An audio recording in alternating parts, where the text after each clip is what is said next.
ريال مدريد يوجه إنذاراً إلى مبابي، الآن أو لا؟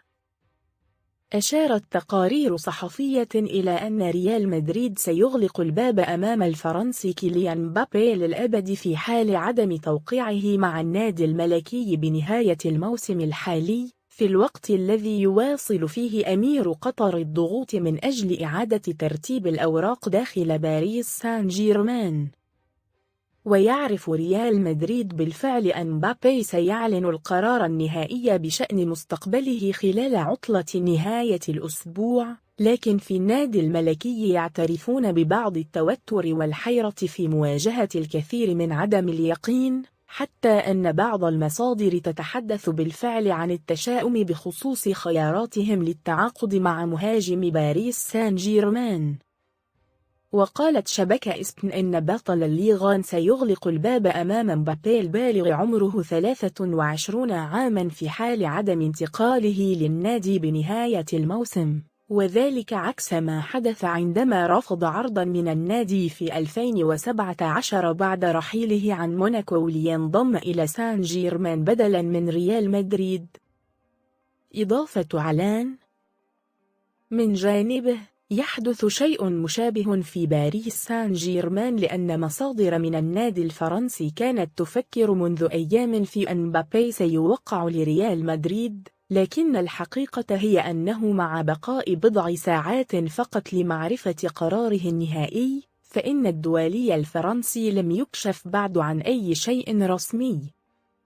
ولا يفهم ريال مدريد تصرفات اللاعب خلال الأيام 15 الماضية، ويواجه القرار النهائي باء توتر لأنه لم يتلقى فقط معلومات دقيقة حول ما إذا كان مبابي ينوي قبول عرضه أو ما إذا كان سيختار الاستمرار في باريس. وهكذا ينتظر الناديان إعلان مبابي عن المكان الذي سيلعب فيه الموسم المقبل خلال يومي السبت أو الأحد. مفاوضات طويلة. منذ العام الماضي كان ريال مدريد على اتصال دائم بوكيل أعمال مبابي، الذي أعطى الرئيس فلورنتينو بيريز كلمته للانضمام إلى ريال مدريد في صفقة مجانية اعتباراً من 30 يونيو حزيران. في الواقع في الأشهر الأخيرة، وفقاً للمصادر نفسها التي أخبرت إسبن، كل شيء كان يسير كما هو مخطط له، وكان توقيعه بمثابة حقيقة واقعة في سانتياغو برنابيو. ومع ذلك فإن نقص المعلومات والبيانات التي أدلى بها اللاعب خلال الأسبوعين الماضيين أربكت حسابات النادي الملكي. وذكرت قناة إسبن أنه على الرغم من حقيقة أن ريال مدريد يثق في وصول مبابي، إلا أنهم لم يستبعدوا تحركاً أخيراً من قبل باريس سان جيرمان لمحاولة إحداث تغيير في اللحظة الأخيرة.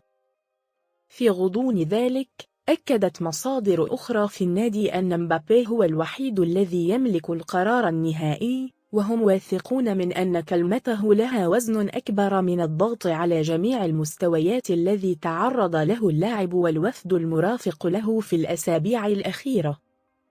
يأتي ذلك في الوقت الذي يستعد فيه أمير قطر لتغييرات محتملة في صفوف باريس سان جيرمان بغض النظر عن بقاء أو رحيل مبابي، إذ من المتوقع أن يصل الشيخ تميم بن حمد آل ثاني أمير قطر إلى فرنسا، حيث يضع الأسطورة زين الدين زيدان على رأس أولوياته لتدريب الفريق.